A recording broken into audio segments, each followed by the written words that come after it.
It's certainly frustrating to sit and watch the credits roll in a game with that empty feeling in your stomach, knowing you just spent hours, maybe even tens of hours, or God forbid, hundreds of hours with a game, knowing that you didn't really have too much of an impact on the story, the characters, or pretty much anything. While not all games absolutely need to make the player feel like they're having a direct impact on the story, these games well and truly made you feel like your presence in the world was kind of an afterthought. I'm Jess from WhatCulture, and here are 10 video game endings where nothing you did matters. Number 10, Shenmue 3. Shenmue 3, man, it still hurts. Though franchise creator Yu Suzuki made it clear that the belated sequel was never intended to be the end of the story, fans nevertheless expected the ongoing narrative to gain some forward momentum. Instead, the action-adventure threequel pretty much landed with our hero where he was at the end of the second game, still chasing the coattails of his father's killer, Lan Di. Shenmue 3 concludes with a boss fight, and we're using that term very liberally here, against Lan Di, where the player spends 30 seconds punching air as Di blocks all of their attacks before a cutscene shows him escaping.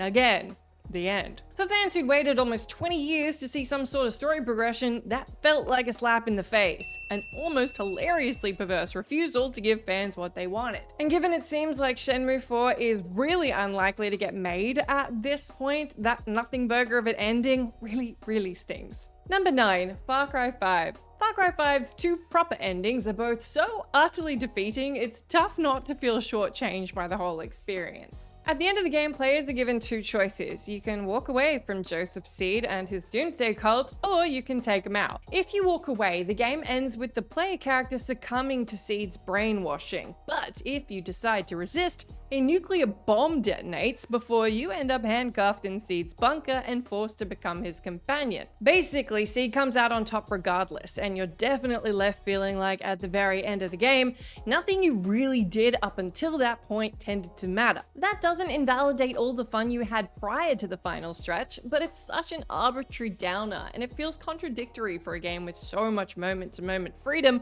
for it to end in such an aggressively futile fashion.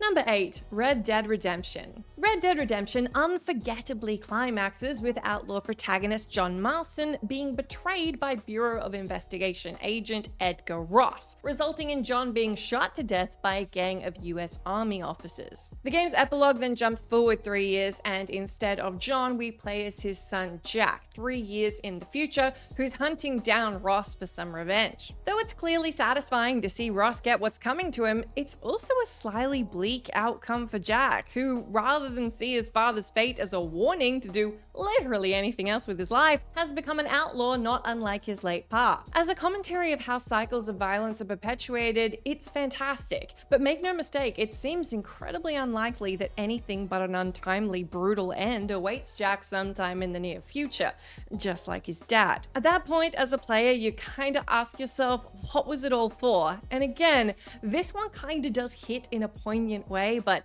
still stings. Number 7, the Dark Pictures anthology, Little Hope. It's the 2020s and apparently we're still doing the everything wasn't even real cliche with our stories. Although to be fair, we didn't do them for a long time, so maybe they're new again. Although the people who didn't like this ending would disagree with that. Until Dawn's spin-off, the Dark Pictures anthology Little Hope sees players take control of 4 college students and their professor after their bus crashes in the titular ghost town. But any suspense or intrigue the game musters over its brief playtime is immediately wiped out by that ending. Little Hope's big twist, and I'm gonna let you know about now if you don't want to hear it, but you've probably already worked out there are lots of ending spoilers on this list. The twist is that Andrew, played by Will Poulter, one of the students, is actually the bus driver Anthony from the beginning of the game. Anthony hallucinated the entire story after inadvertently detouring into Little Hope, the very town where, as a youngster, he survived a traumatic house fire which killed the rest of his family. It's one of those really endings which completely undermines any sense of player agency or control, because if most of the characters we're playing as aren't even real, why should we care if they live or die? Number 6, Metal Gear Solid 5, The Phantom Pain. Metal Gear Solid fans remain absolutely divided on whether the twist in The Phantom Pain is a really clever subversion of what you'd expect the game to do, or whether it just sucked. After spending dozens of hours playing through the story and toiling away to unlock the true ending, you'll learn that while you believed yourself to be playing as Big Boss for the entire game, that's actually not true. The ending reveals that we've actually been playing as a Big Boss doppelganger the whole time, a combat medic injured in the helicopter explosion at the end of the prologue game Metal Gear Solid 5 Ground Zeroes. While comatose, the medic was turned into a decoy of Big Boss through hypnotherapy and plastic surgery to sort of divert attention away from Big Boss.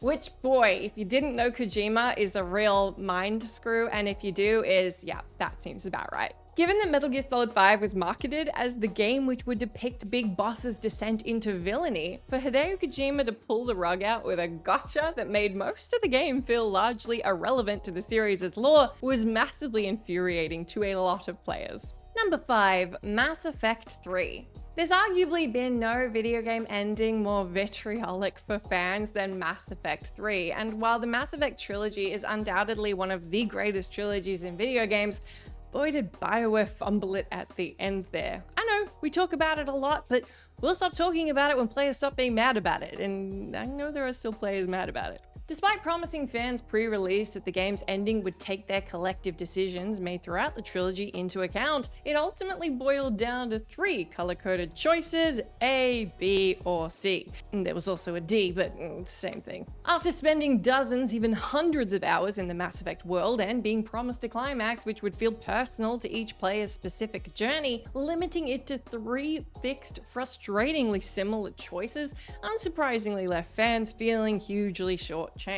Despite the dozens of hours that players had spent with these characters and this world and everything that Shepard had done from the start to the end of her journey, it pretty much didn't matter if you hit every single win, did every single bad thing, every single good thing, you were still gonna have pretty much all these options open to you to end everything and sort of the same way. The backlash was ferocious enough that BioWare later expanded upon the endings with the DLC update, yet this did little to remedy the fact that, structurally speaking, the game's endings weren't sufficiently informed by the player's experience at all. Number 4, Prey 2017. While it'd be pretty unfair to say that Prey's ending was it was all just a dream, it's close enough to that ballpark that it definitely left some fans absolutely underwhelmed, so onto the list it goes. In the game's post-credits scene, protagonist Morgan wakes up to learn that the events of the entire game were a simulation, and we haven't even been playing as Morgan, but rather a captured Typhon implanted with the real Morgan's memories, in an attempt to teach the alien creature human empathy. As Morgan's brother Alex informs you, basically the Typhon invaded Earth and then they were basically judging your performance and watching you the entire game, like a little test subject. If you fail to demonstrate empathy, you'll be killed, but if you were deemed empathetic, you'll be given a choice: kill everyone or forge an alliance between the humans and the Typhon. It's definitely a bold and provocative idea, yet it's tough to blame players for feeling miffed that the entirety of the game wasn't actually happening while they were playing through it. Plus, frustratingly, even though it was a really solid game, Prey did end up sort of flopping commercially, so it's really unlikely we're going to see a follow-up, which is crap. Number 3, Telltale's Game of Thrones. While Telltale's interactive episodic stories are definitely based on player choice and you're given so many choices throughout them, it's fair to say that by and large they really are linear stories where every player, regardless of their choices, ends up in the same kind of spot when all's said and done. That's perhaps no truer than in Telltale's Game of Thrones, because while you can certainly take a different route to the ending, the ultimate outcome is basically the same no matter what. There's no way to win the final battle. House Forrester gets overthrown, and the majority of the same characters will end up dead. While it's arguably a fittingly bleak result for a video game based on an IP that is known for laughing at the very concept of plot armor,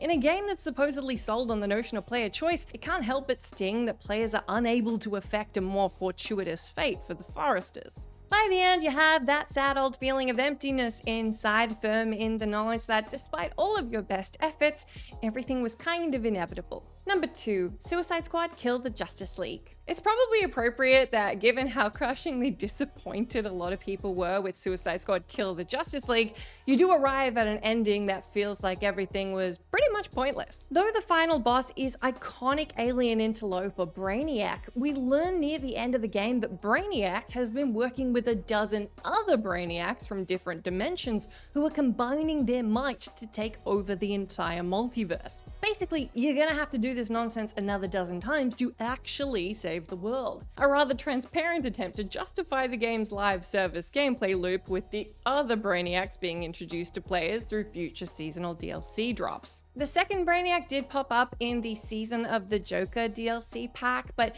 given the game hasn't exactly been going gangbusters in terms of player engagement, critical success, or commercial success, it's probably pretty unlikely that we'll see all 13 Brainiacs, so it's likely to just peter out, and I guess we just assume that we lost? Number 1, Life is Strange. Life is Strange is a wonderful game with a polarizing ass ending, as after spending basically the entire game rewinding at will, the ending sees protagonist Max forced to make a binary, inescapable choice. Either rewind time and allow your best friend Chloe to be killed, which will stop a mystical storm from taking out the town of Arcadia Bay, and taking out everyone pretty much that you've ever known or loved, or you can save Chloe, but then everyone you've ever known or loved and every place you visited in the entire game gets decimated.